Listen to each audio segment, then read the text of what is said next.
Hey, everybody, welcome back to the show. I have a really exciting topic and a really exciting guest to share with you today.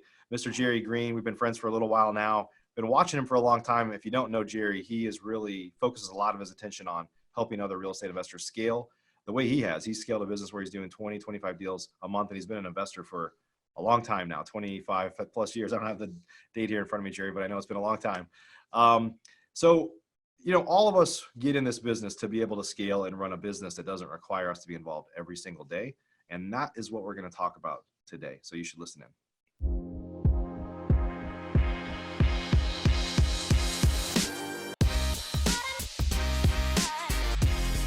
Professional real estate investors know that it's not really about the real estate. In fact, real estate is just a vehicle to freedom. A group of over 100 of the nation's leading real estate investors from across the country meet several times a year at the Investor Fuel Real Estate Mastermind to share ideas on how to strengthen each other's businesses, but also to come together as friends and build more fulfilling lives for all of those around us. On today's show, we're going to continue our conversation of fueling our businesses and fueling our lives. I'm glad you're here.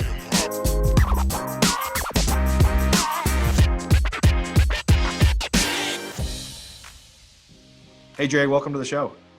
Hey, Mike, what's up, buddy?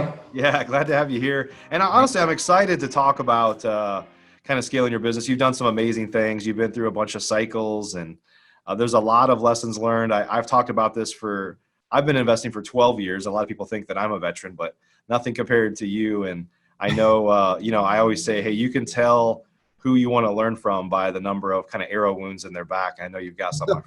I got a lot of them, dude. Yeah, I get it. I've got some of those myself. So, hey, before we jump in today, it's going to be awesome because I think a lot of us really struggle with what you've cracked the code on, and that's putting the right people in place to scale a business. I know you don't really work in your business all that much, a couple hours here and there, and you're doing huge volume and have really built something special there. I've met your COO, and it's pretty amazing what you guys have built there. Before we jump into all that, why don't you just tell us about your background? I know you've got a little more background than the average guest we have on here, but just tell us, take a couple minutes and talk about how you got into this space. Sure. So, well, first of all, thanks for letting me jump on here, Mike. So I appreciate that. Of course. But so kind of going back in time, so I guess this ages me a little bit on things. So I actually started in the real estate business back in 1994, man. So a long time ago. And so you understand, prior to that, I was actually in the electrical contracting business with my father. Just kind of to speed through things a little bit because it's quite a story that I've been through over the years. But right prior to that, in 1993, I was in a position where working electrical contracting business, big contractor went out on us, we end up holding the bag, and I end up going bankrupt because of that. Okay. And had to figure out something to do. Saw an advertisement on local TV, no internet at that time. So went out to this advertisement, said, I'm going to go to this real estate event in Cincinnati, Ohio, and started into that. And next thing you know, things started, I started getting involved, started doing some wholesaling. And when I was doing wholesaling, there was no list.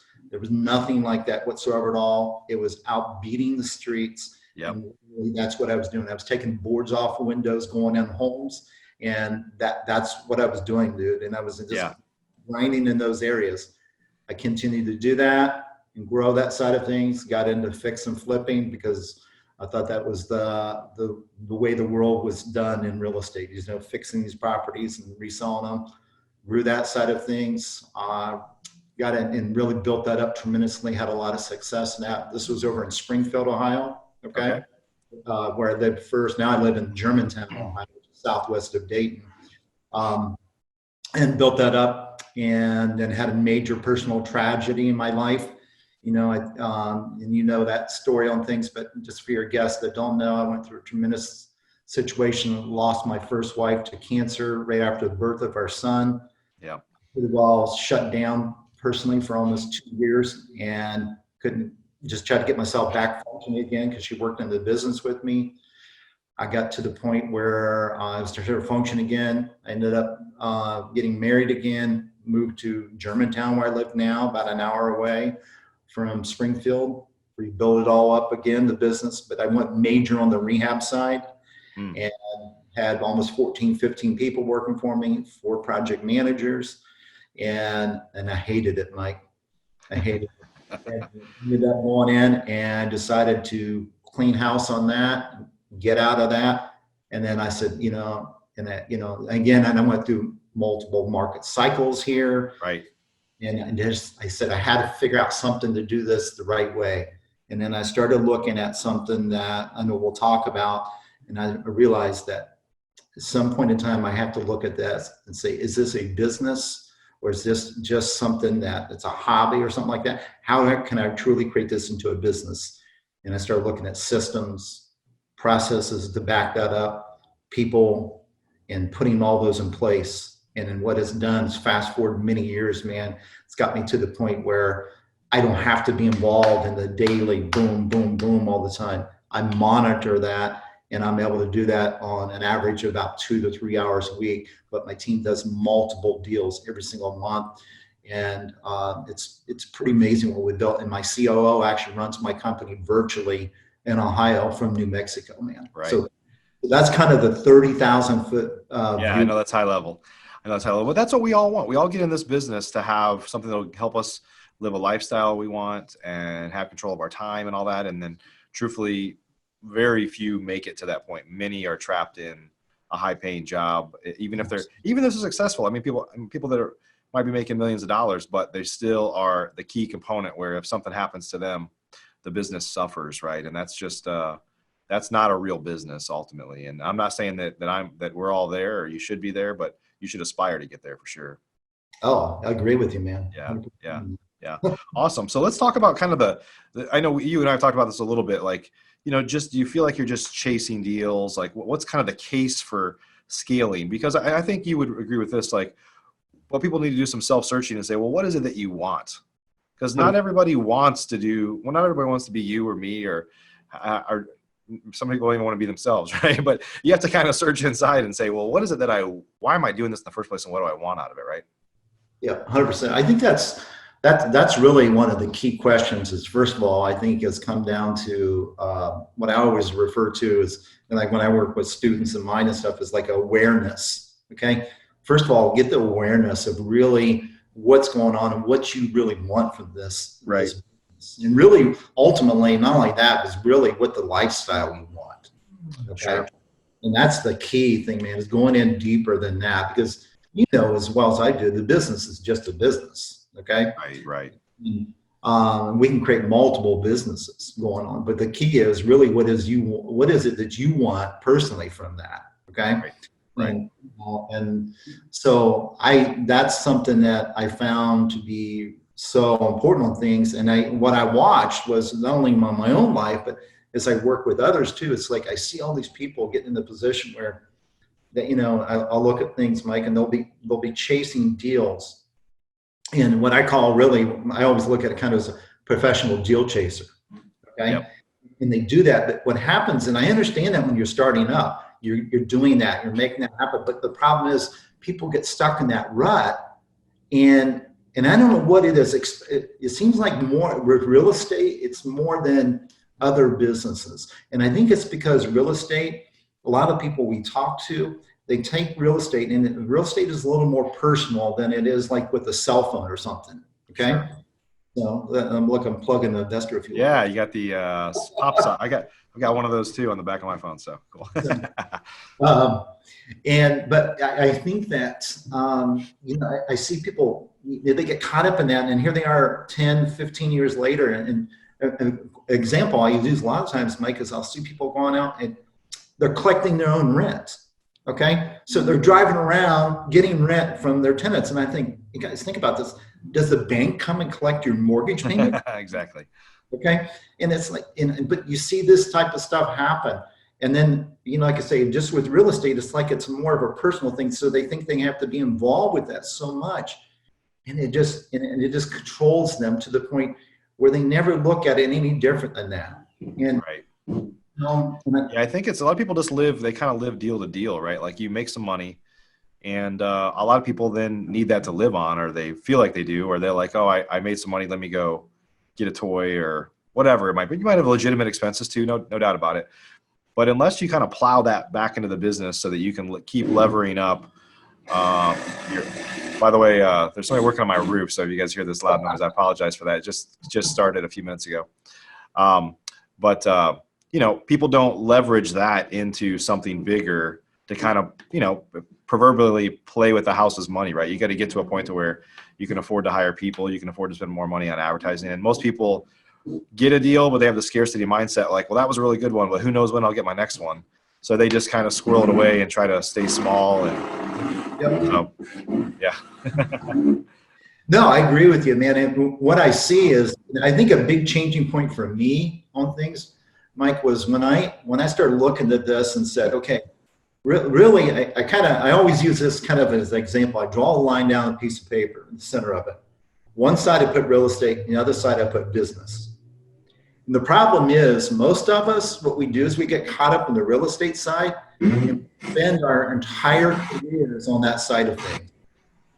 Yep. And we never take the time to switch over to the other side of the paper, Mike, where it's business. And then we start looking at how can we start looking at real estate as a product or a service, and then incorporate that into the business. Okay. And then when you start doing that, and that was the big change for me, man, start looking at it that way, where I could start actually looking at this and building this truly as a business, and just make the real estate a product of that. Okay. Yeah, there's a lot of people that have looked back to at railways and stuff like that and said, if they had just defined themselves as being in the transportation business, then they wouldn't have died off as fast. They might have invested in airlines or other things. But I think once we realize that we're in the money making business ultimately, yeah, like I said, real estate is your product, so you start to think of things differently. And that was a big change for me, man. And I see, like I say, I see so many people get stuck in that rut, and I've had to wake up a lot of people over the years on that. And that's one thing I enjoy. When I'm working with a lot of my students, I'm like, wake up, guys. Okay. Yep. And once you realize you're in business and you're in business to make money and you have to put systems and processes and all this thing in place, talk a little bit about the importance of building a team around that. Because I think, you have to look internally and just say, well, what am I good at? What am I not good at? And how do I surround myself with people that can shore up my shortcomings, right?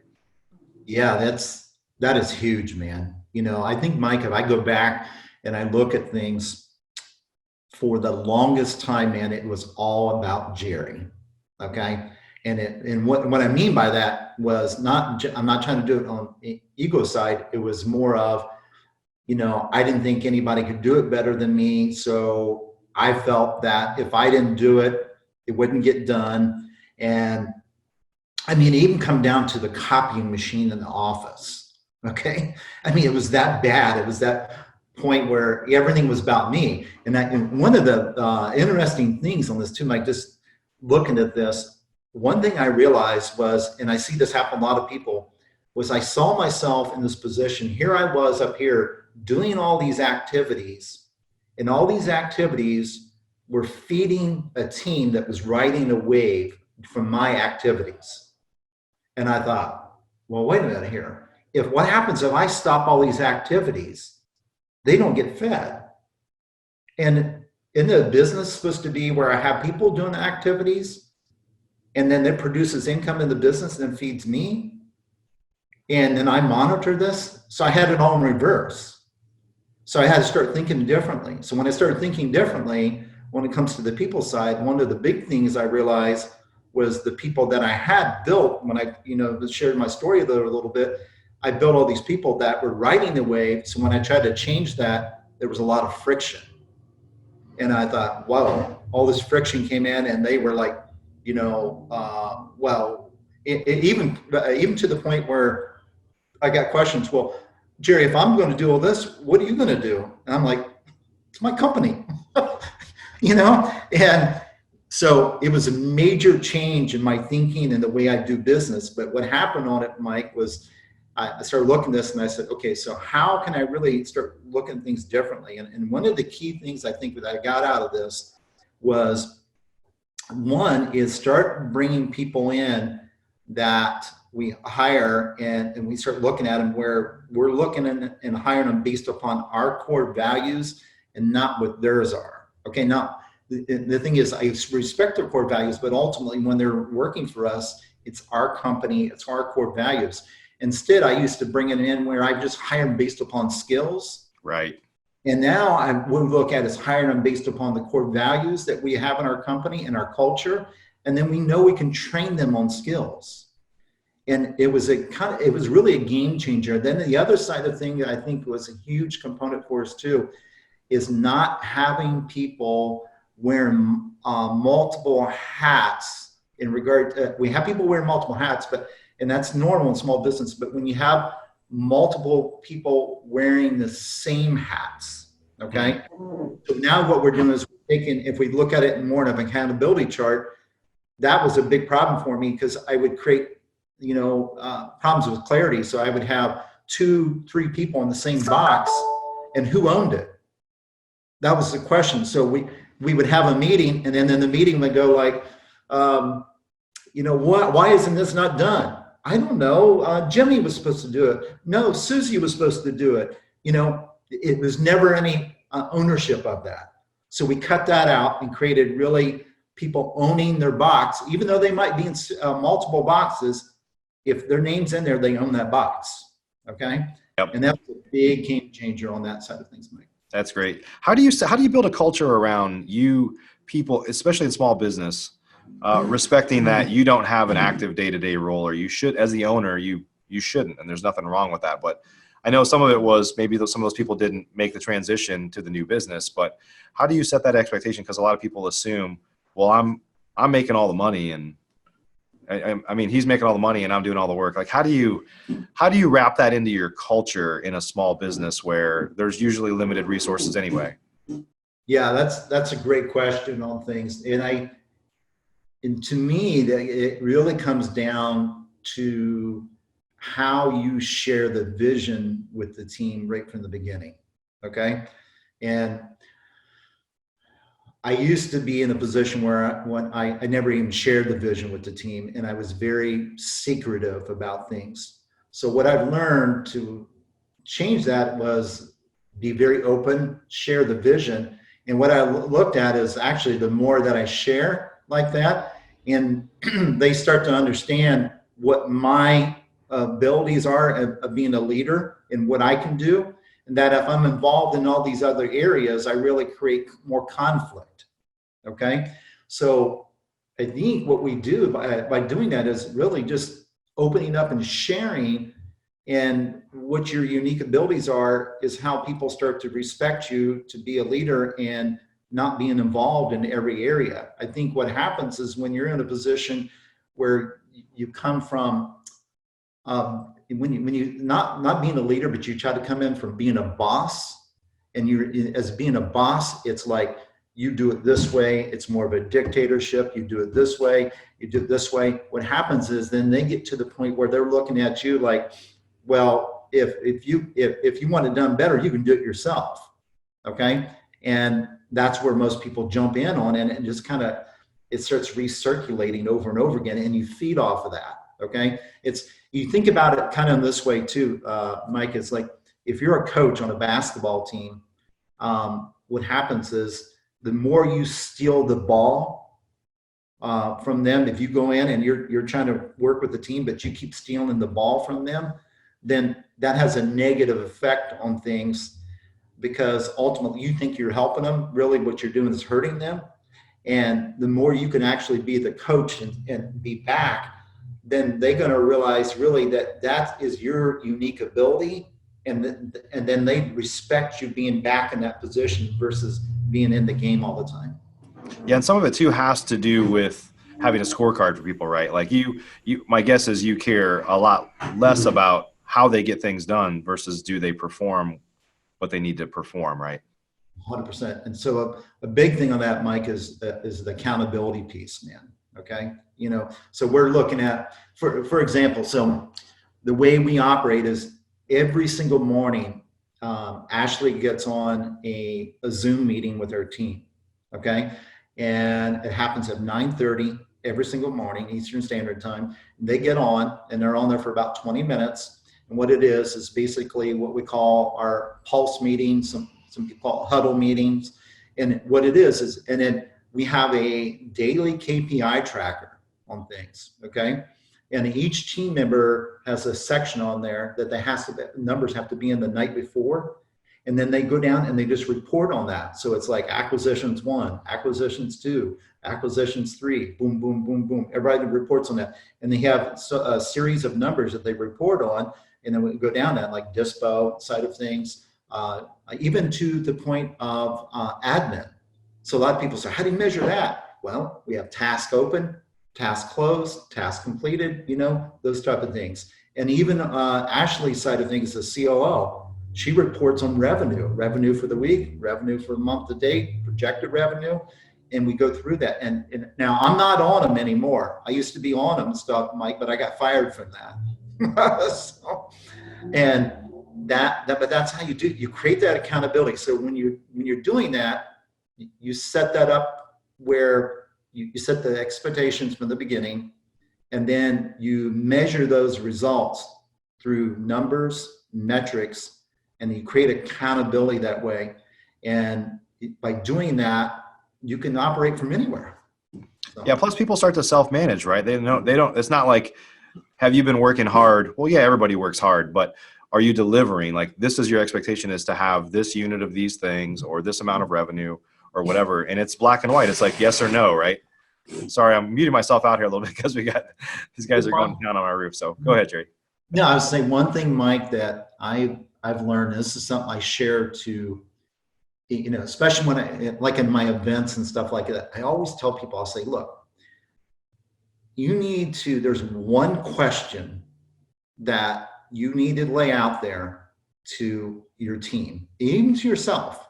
And that is, why are you on payroll? Okay. And there's only one answer, and that's results. That is it, man. Yep. And people start to self-police, right? They know we've got a meeting tomorrow. I'm not where I should be. And if you have the right person on your team, they're laying in bed at night thinking about that, trying to find ways to get innovative and hit those results, right? Yeah. Well, and another thing too is people, like when they get on those calls, I mean, look, ultimately, like you say, they don't want to show up every morning with zeros, you know, because remember, there is other people involved in this. So it's like, you know, they do want to show progress on things. And obviously we want to reward people heavily for that. But I find that one of the things on that little deeper side of that, Mike, I've seen so many people say, well, we do it weekly, we do it monthly. Guys, that's not enough. When you're doing business on a regular basis like that, measuring daily that has been actually, that one tip here for anybody watching this, doing a pulse meeting, huddle meeting daily, has changed our business, because it allows us to see things that fast, and we're able to be very reactive instead of, proactive versus reactive. We're able to be very proactive on things, make corrections fast instead of weeks or months down the road. And we can do that. And the thing is, Mike, it's not so much too that we want to jump on people, but it's also to be very helpful and help them, you know, maybe a problem they're going through. Could be a personal problem, could be, you know, something they're doing like on a sales process problem. But we can do these and make these corrections very fast versus, you know, in a very reactive state, we're being very proactive. And it just changes everything, and it keeps everybody in the know on a daily basis. Okay. And when you're doing that, and especially in a small business world, even a big business, the energy's level there, people, and I think about this. I mean, another cool thing about it is if you see, you know, you think about this, I always think of it as more of as a production line process. Okay. And I look at, and this is what I really look at in this business. And I think if more people looked at the real estate business this way, and I don't care if you're a wholesaling, you're doing fix and flips, you're into rentals or whatever it is. If you look at each area that you work within and you create it as a separate like production line, and you start running down that production line, and there's different activities within that production line that has to happen every day, every single day, multiple times. What this does is this allows you to monitor that progress on things. And you can see a problem, a hole in the production line process, and fix it very quickly versus being constantly all over the place. Okay. And it's just been a game changer, and it allows you to, think about this, like in our business, like especially if you're wholesaling, you look at the production line, you look at, okay, in the beginning of the production line, they're bringing new inventory in, and then, and then Dispo has to sell that. Well, if they're on a call together every day, they already know about new inventory coming in and say, hey, let's talk right after the call, because I think I might have somebody for that. Okay. Yeah, and those meetings, those update meetings, are not intended to have everybody figure out the problems. They're just checkpoints to say, where are the issues at? Where are we at? Now go spend the rest of the day doing your job, right? 100%, dude. Yeah. Hey, Jerry, one last thing I want to ask you about that's kind of tied into this is, so you're obviously doing a lot of volume where you're at, and I think it's easier to see trends, and you have a lot of lead flow coming in to be able to support that. Talk about the person that's doing, like, even if they're doing 3 to 5 deals a month, sometimes you can't see trends. I mean, there's days where you don't get any leads, right? And so kind of talk about how to put some of those same things in place, even if you don't have a business as big as yours doing 20, plus deals a month some months. So are you looking at more and just things that they can do, or just how to track? Because sometimes you can't see, like, well, we didn't get any leads yesterday. It's like, okay, well, where's the conversation go from there? Or it could be more of the conversations of the activities, like, well, what are we doing to generate leads, right?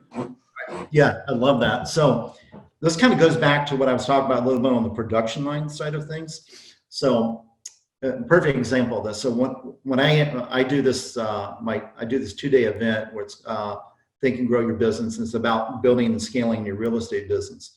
And one of the things I do in there is, Mike, is I go through something called the business activity line. And actually this business activity line, what I do is if you look at it, it's just a bunch of, tally marks across the business activity line. And each one of those accounts for different activities within your business. So what I do on that is I start having people look at that, and even down to the point where it's the solopreneur in this, okay? Just one person. And then I have them start looking at that, and even if they're just doing 2 deals a month, I start having them monitor this simple numbers on a daily basis of what activities are you doing on a daily basis that are moving your needle in the right way, or is it moving the wrong way? Okay. And so that's what I've been able to do on that. And so that's why I have people do this, even down to 1-person operations. And I just was working with a client yesterday, the same thing. And he's like, I said, how often you been looking at this? And he goes, well, once a week or so. And I go, dude, I said, you're letting all that time go by, and then you're not monitoring what your activities are on a daily basis. So how can you know if you're moving in the right direction or not? I said, well, we can start monitoring every day. You start creating your own accountability and calling yourself out on your own bluffs. Yeah. Maybe you could share a thought too on those that have smaller teams. Like, it's one thing to have accountability and metrics in place for your team, but sometimes as business owners, we kind of dodge being held accountable. Like, share your thoughts for those. The truth is if you're a business owner and you don't want to be held accountable, you're not going to be held accountable, right? But what are some things that you teach people how to put in place accountability for yourself, which could only help you, but some of us just don't want to have to answer to anyone because we're the boss, right? Yeah, I mean, I think first of all, if you're in a position where you can have somebody that's like an assistant with you, I think that's a big component. Okay, that's something. Now, if you can't, we can talk about that a little bit more. But I think, first of all, if you have an assistant, even if it's somebody that's part-time or a virtual assistant, you need to put into their hands holding you accountable.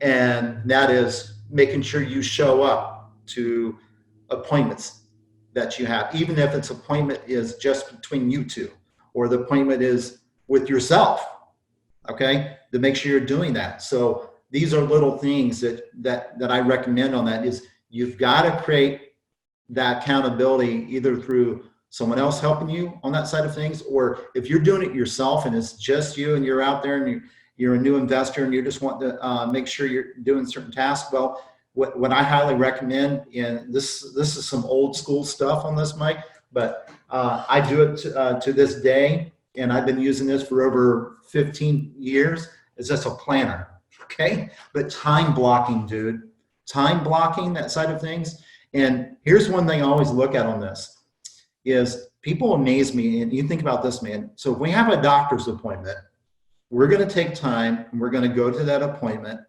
and we're going to typically we're going to keep that, okay? So we're going to make sure that happens.